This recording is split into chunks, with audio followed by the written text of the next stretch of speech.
Loron dia malu karena insir nebe oras ne asisti hela programa tatuli aktual ba di saun ohinian.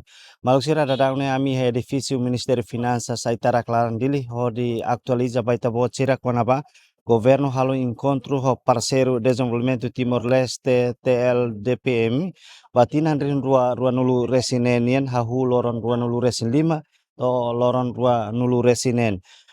Fulan Maio, honia tema maka traça horizonte ida nebe resiliente economia azul, integração ASEAN no ação coordenada.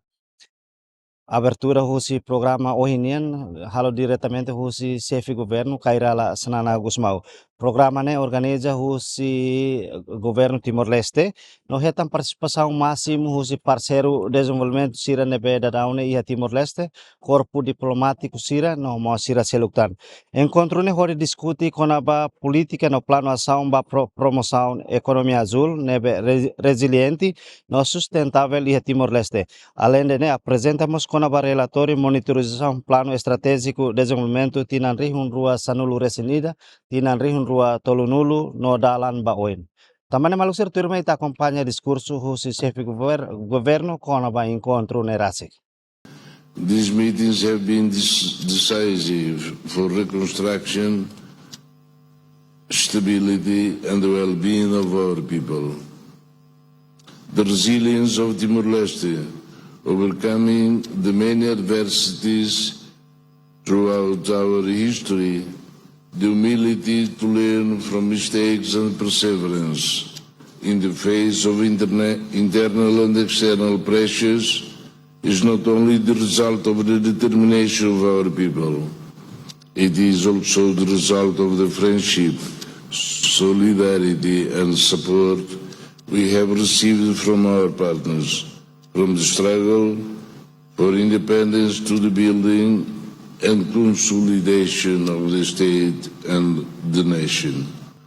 The theme of this meeting, charting a resilient horizon, blue economy, Asian integration and coordinated action reflects that ambition.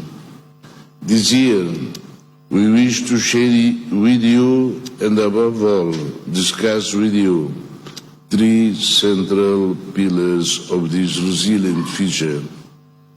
One, the policy and action plan for the promotion of a resilient and sustainable economy of the sea in Timor-Leste 2025-2035, Blue Economy Policy.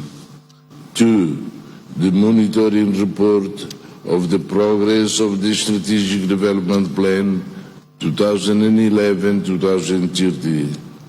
3. ASEAN membership, regional integration at the service of the national development. These three pillars are the result of intense work carried out over recent months. Above all, they represent three structural achievements aimed at addressing both old and new vulnerabilities. The non-constitutional government has set out its vision to deliver a more resilient, inclusive, and prosperous Timor-Leste, in line with our strategic development plan and our long-term aspiration for our people. Achieving this vision will require us to mobilize our domestic effort and to work in close alignment with all of you. We therefore see this meeting as an opportunity to once again listen to one another, to strengthen mutual understanding, and to ensure that our collective efforts are better coordinated in support of national priorities. Over the next 2 days, you will hear more on our current direction and priorities from the Prime Minister and the colleagues across government.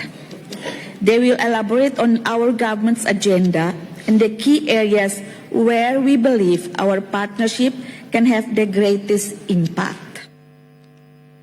For my part this morning, I simply wish to underline that Timor-Leste remains committed to open dialogue, to transparent management of public resources, and to working constructively with all partners for the benefit of Timorese people. Allow me to close by once again thank you for your presence and your continued support to Timor-Leste. And I hope that our discussion over these 2 days will be frank, focused, and solution-oriented, and that they will further deepen the trust that underpin our cooperation.